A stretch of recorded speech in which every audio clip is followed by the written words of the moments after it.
It's 8:30, and it's time for another episode of Cloud Talk Live. Everyone, welcome. Yeah, I know, 2 this week. Isn't that great? Sometimes the stars align. Sometimes we have the opportunity to get you some extra info. And boy, do I have a great guest for you today. You're going to get to meet him shortly. But first, I'd love to know who you are. I'd love to know where you are. So this is the time when you get to introduce yourself. So whatever comment platform you're on, go ahead and tell me who you are and where you are. I will do my best to read from everybody who comments in. We've got people who come in from all over the place. It's incredible. And so that's why I always love for you to tell me kind of where you are in the world. So if you want to get a hold of us, so send me an email right there, solve@rackspace.com. That will come to the whole production team. It's myself, it's Daniel, it's Megan, it's Julia, even some people who probably aren't here anymore. So send us an email and tell us, what you're thinking. If you have any questions for us, things you would like for us to address on the show. Maybe you think that Cibolo, nice, Chicago. Maybe you think that there's a program we could add, a guest you think we should have. Well, I'll tell you what, come on in. Let me know. Now, Michael from Houston is here. Michael I think, makes most of these episodes. So, Michael, you're about to become a guest one of these days. You keep showing up like this. Love that you're always here, and maybe someday you can get out of Houston. We got Woodlands just up the street from Michael. That's awesome. Toronto, a little farther up the street from the Woodlands in Texas. That was a geography joke right there. We got San Antonio is here. Dubai is here. Dubai wins for the farthest away so far. Welcome. You win a prize. As of yet unnamed prize. So that's awesome. Welcome, everyone. So glad that you are here. Now, we're going to be talking security here shortly, so get ready for that. But if you want to learn any more about what we're up to over here, one of the easiest ways to do that is to subscribe to the podcast. Now, this is Cloud Talk Live. The podcast is called Cloud Talk. Novel, isn't it? And that podcast has unique and dedicated content. So if you're just watching me here, you're not getting everything. But we do take the audio from these and we shove them down into that podcast feed so that you have the opportunity to check it out there. So if you aren't already doing that, then go ahead and subscribe. Anywhere where you can find your podcast, you will find Cloud Talk. So go check that out. Hey, Deli's here. Glad that you're here. Let's see what else we got going on this morning. You're going to see a link coming up shortly. So yes, Sean, that is right. It is a nice crisp morning. We had 60 out here at the ranch. What'd you have in San Antonio? All right, well, let's get into this. As you guys know, one of the key sponsors that we have here at our Solve program is a company called AppDynamics. And you probably know AppDynamics as the full stack observability organization that kind of owns that space. And they do an incredible job of it. But maybe one of the things you hadn't thought about is the role that full stack observability plays in your security. Well, I've invited Roy Hardgrove to be here with us this morning. He works over at AppDynamics. You see his title as Director of Strategic Offers. That means they give him all of the hard things. And so the hardest thing he has to do now is come have a conversation with me. So let's get Roy up here on the stage. Roy, welcome to Cloud Talk Live. Jeff, great to be here. Thank you. Yeah, so speaking of just up the road, I'm down here outside of San Antonio. A little hop, skip, and a jump up 35 takes us up to Dallas, where you are. That's right. And cool here too. So we are watching a big shift in the season. It's great to see. Wonderful to be here too with the month we have coming forward for cybersecurity awareness. That's right. Hey, Mr. Segway, look at that. So some things do change, like the seasons, but some things don't change. And that is, holy crap, cybersecurity. It is a rough time out there. And I've got, when we get to the news section, I've got some info in there for you guys about what's happening in cyber as well. But Roy, let's peel back the onion a little bit here and help us understand how full stack observability fits into the cyber game. Yeah. So AppDynamics, looks at the world from a level that's different, right? Security has layers, defense in depth. We hear it all the time. We look at the world from layer 7. And what does that mean? We're connecting dots between the ways that things affect user experience and applications at the service layer. And that allows us to start to see things in ways that give us leading indicators. It's amazing for what we do for application performance, but imagine if you pivot that and you shift it to what you can do in security. Yeah. And for us, we saw the telemetry that we were gathering and recognized that there's a real spot here for us to take those insights and now apply it to solving problems for our customers. That's really, really amazing. So, and cyber, we know it's important, but when we were having a little chat, everyone, Roy and I were in advance of this, and Roy said something super interesting, and there is no little league. You remember the movie. You remember what was it called? League of Their Own.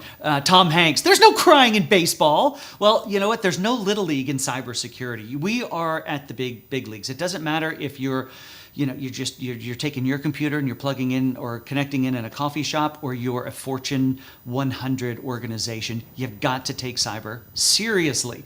So let's peel back that layer 7. Not everyone is familiar with the OSI model. I would venture to guess. By the way, Jordan says hi, Roy. Hi, Jordan. So let's talk about what layer 7 means for a second.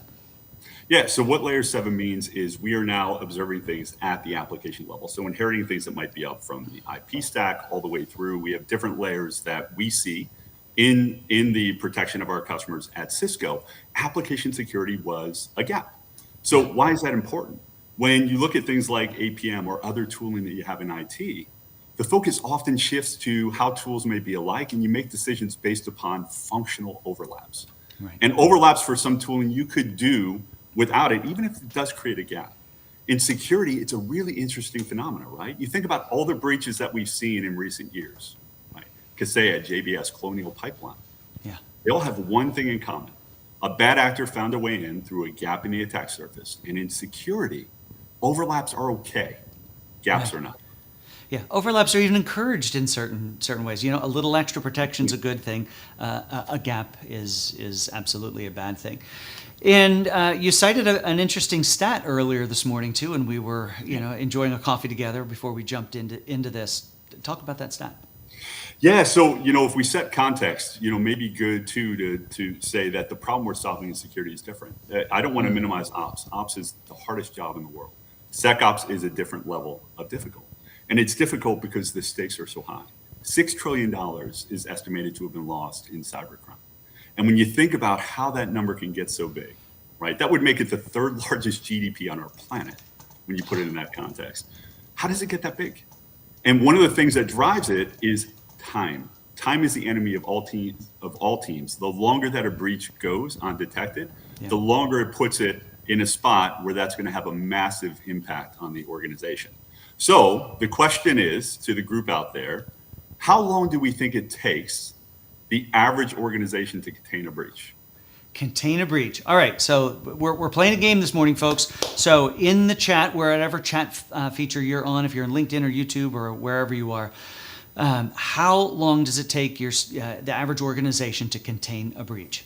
While you answer that, we'll come back with our official answer here shortly. But let's we started in talking about layer 7, and that's looking at security from an applications point of view. But you brought up Sean with the first answer. You brought up an interesting point as well, and that is it doesn't negate the need for your IT or ops folks to still do the security things. Because we rewind our clock just 24 hours. If you rewind the clock a little bit, we used to be safe when we would put a big wall up around our organizations in the form of firewalls, because we were all inside there. We could put a big firewall up and be safe. Now, those days have changed because the network is everywhere. There is no corporate network out unless you want to call it the internet.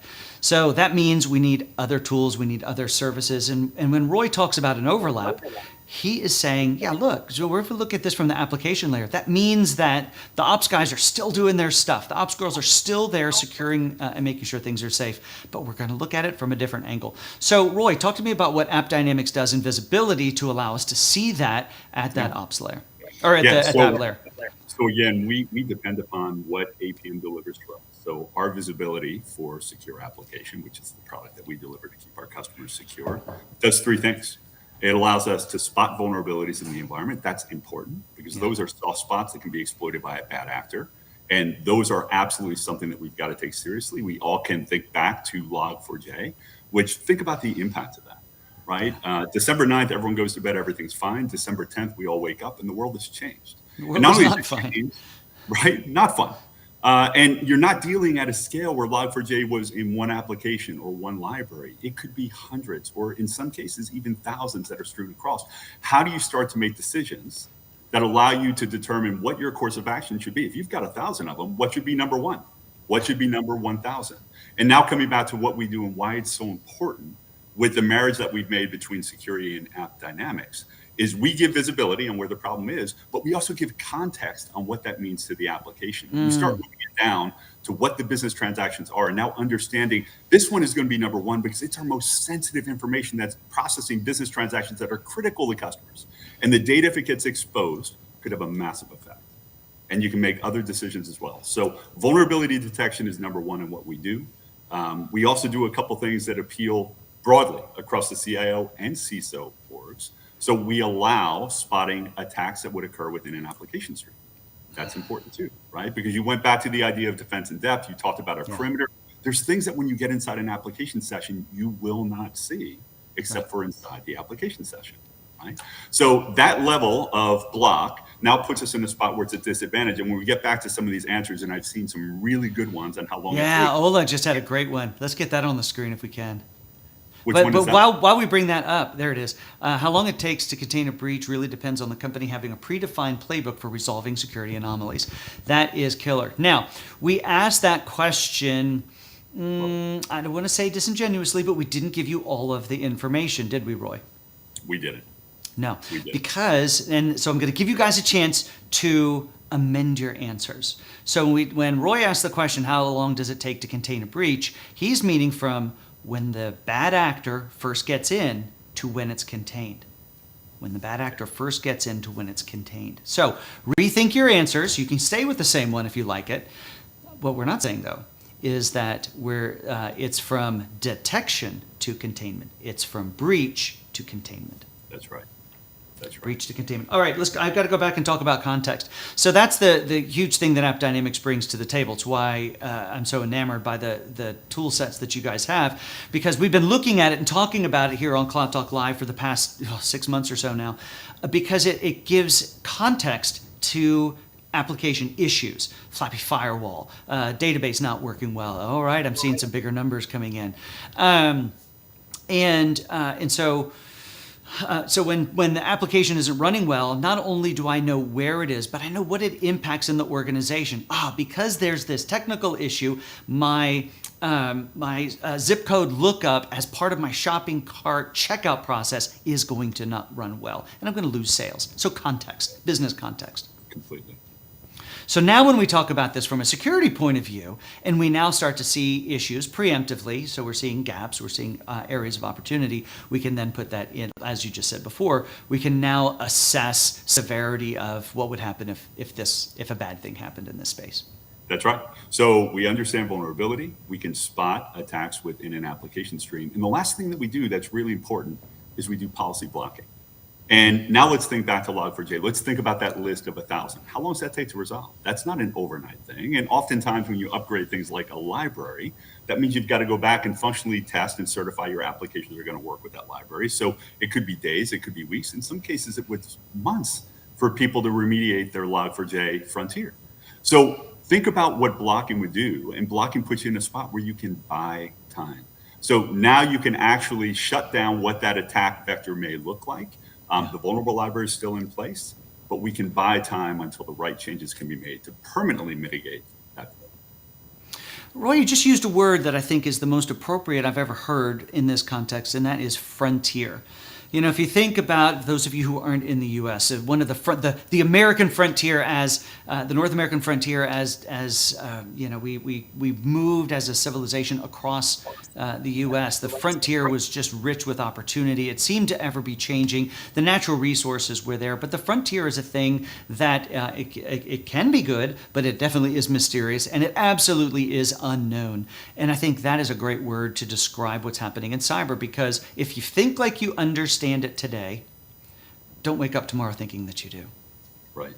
And look, I think the incentive structures are it. I mean, what's creating the pressure? The pressure is that we have adversaries that are more motivated than ever. We're watching an increase in nation state funding.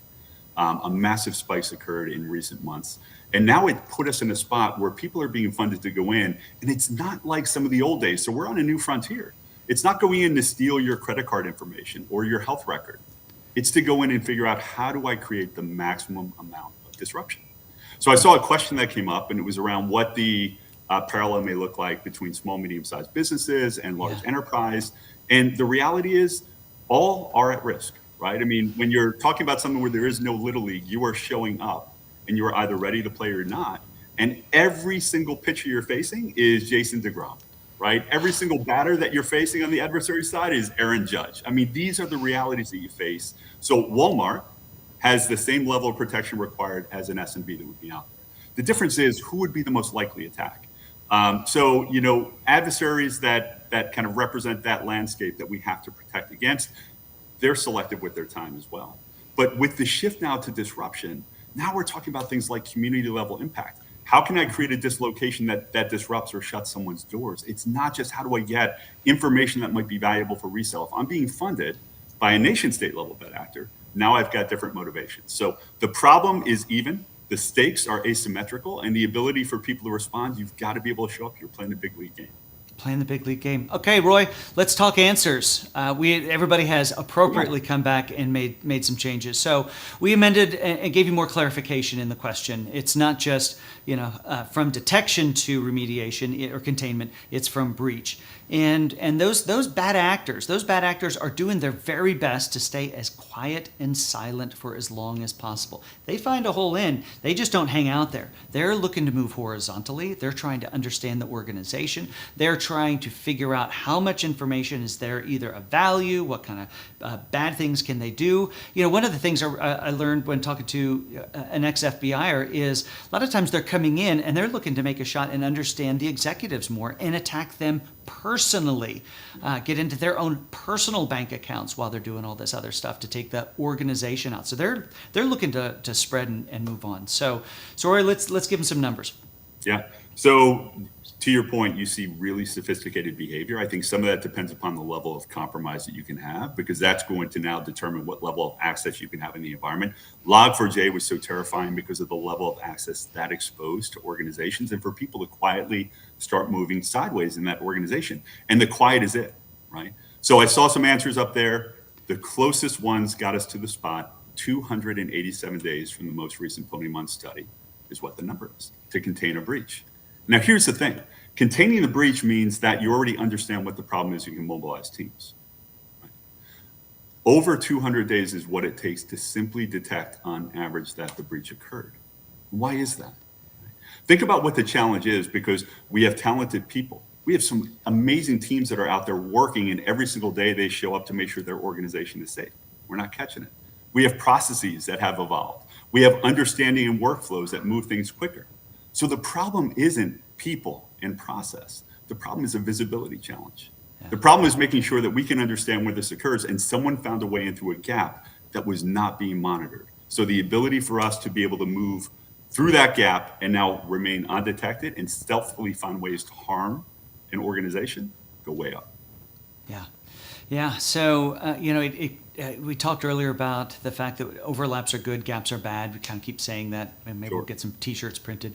And because this isn't the only solution. It is a quiver. It is an arrow in the quiver of your security solutions.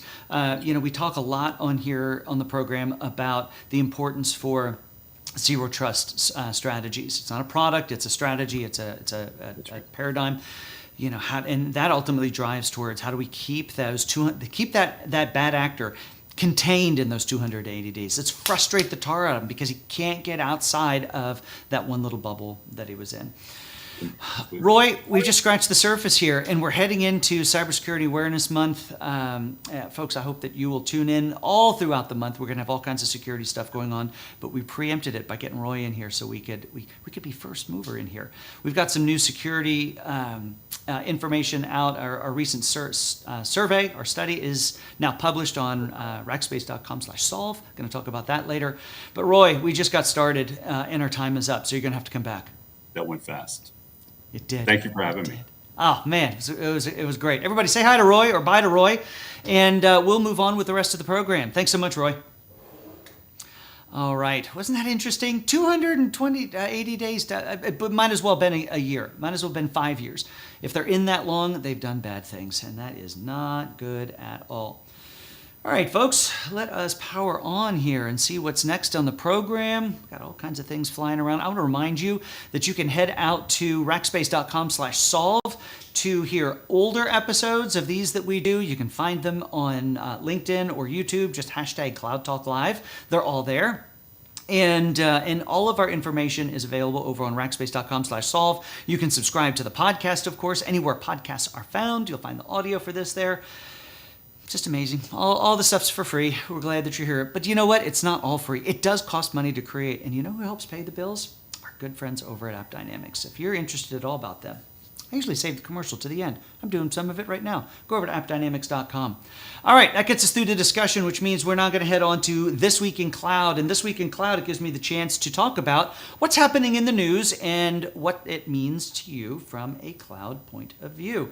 So first of all, Intel's confidential computing solution for protecting cloud data, it's tested in healthcare. Now, I brought this one up because we had Vinesh Kulp on Tuesday talking about some stuff happening in healthcare. And what this is it's a partnership between Intel, you've got, who was it? Was it Avanade or Accenture? One of those. It started with an A. Leidos Professional Services, it's Accenture, there it is, implementing what they call Project Amber, and it's an organization's verification service for cloud to edge on-premise trust assurance. So that's kind of interesting. And speaking of security, just when you thought the world was safe, no, it's never safe. So yesterday, where's my little image? Click. There we go. Yesterday, the Ukrainian government warned of pending Russian cyber attacks, which could target the country's critical infrastructure facilities. The attacks would likely be distributed denial of service attacks. To date, Ukraine's cybersecurity teams have thwarted most of the Russian attacks. Now, if you're watching the news, this part of the world has not been settled for a good long while, and it is heating up again. So I'm going to encourage you to patch your servers. I'm going to encourage you to get rid of old operating systems. Let's do the blocking and tackling, folks. That is what's going to keep you safe, because it's not a safe world. All right. So pressing on, that takes us to the cloud updates, our releases from the cloud providers. And as I often do, we are going to start with our friends over at AWS. Now, normally I'm grabbing you a title from their updates page, but holy cow, so many services are now available in so many new regions. For instance, Amazon S3 replication time control for predictable replications now available in China, both in Beijing and Ningxia. I can't pronounce that very well. Amazon SageMaker Canvas is now available in Asia Pacific, in Mumbai, in Seoul, in Singapore, in Sydney. Amazon EMR services are now available in 12 additional regions. Amazon EC2, IS4 Gen, and now available in Tokyo region.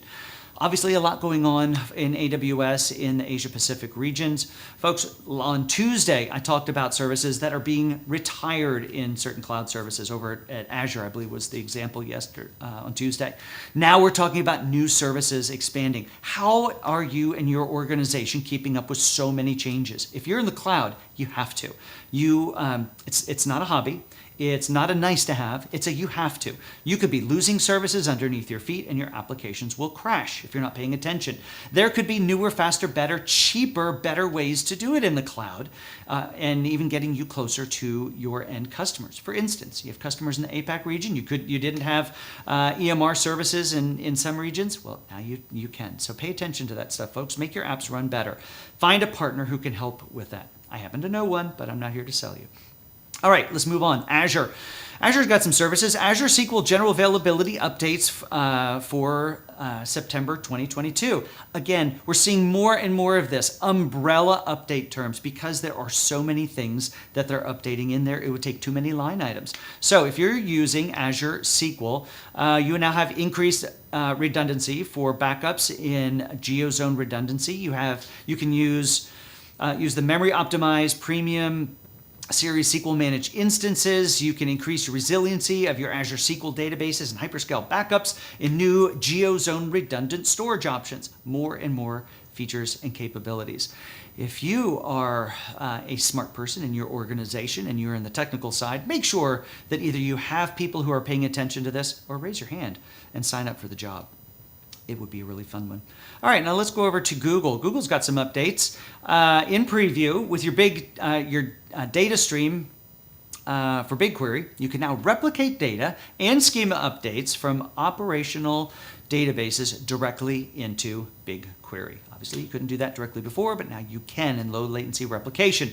So if you're a BigQuery person, you've got a bunch of op stuff happening, BigQuery could be your savior there. So go check that out. All right, it gets us through our cloud updates. Now, I just told you I'm not here to sell you, but I am actually here to sell you a job. And what is the job of the day for us today? Well, here's what it is. Data, Snowflake. Hey, are you into Snowflake? Are you a Snowflake data engineer? I need a delivery architect over here at Rackspace to help us with our Snowflake implementation for our customers. Now, as the lead Snowflake delivery solutions architect, you will be technically focused, but also understand the business planning and implementation. If you're at the architect level, regardless of the technology, you have to have equal understanding and application of both the technical as well as the business side. Because you know what? As technologists, we love the shiny new thing, but if it doesn't, move our businesses forward, it's for naught. Not good at all. All right, if you are interested in this job or, well, a bevy of others, in fact, I think we're hiring somebody in social media if I think about that. You can head over to rackspace.jobs and find all sorts of them. We've got them in Canada. We've got them in North America, including Central America and South America, in the Middle East, in Asia. We've got jobs available all over the world. So we've got an international audience here, folks. Head on out and check them out. Now, of course, you can head over to rackspace.com/solve and find all sorts of information. All of this stuff is here. I talked about, from a security point of view, we have every quarter we go out and interview over 1,400 IT decision makers. And we'll be talking about this a lot in the coming month. But this last quarter was all about cybersecurity. And our findings are published over on rackspace.com/solve. And you can go over there, check it out. But we'll be unpacking some of that over the coming month. Whew, this was good. Did you enjoy that chat with Roy? Did I mention that Roy works for a company called, AppDynamics? If you have your apps running in the cloud and you won't need more than just monitoring, well, I'll tell you what, AppDynamics is the place to go for full stack observability. And we've learned today how full stack observability has a place in your cybersecurity plans. That layer 7 application space is somewhere you should be paying attention to. Now, on Tuesday, I told you our next guest was going to be Shannon Enix. Where's Shannon? There she is. I had forgotten we're doing on this episode. But Shannon's coming up on Tuesday. I will be traveling for work. I will be in Nashville, Tennessee. So I will scope out on Monday an amazing place. Hopefully it'll be amazing. To do the live stream from on Tuesday. So we'll see how my setup is. And I hope you'll be able to attend. And because it's the first Tuesday of the month, it means it is Women in Tech Tuesday. And Shannon is an amazing woman who has had an amazing career, and I'm anxious to get to share her with you on Tuesday. So please show up for that. That's the wrong button. That's the right button. That's our going home music. Everyone, thank you so much for being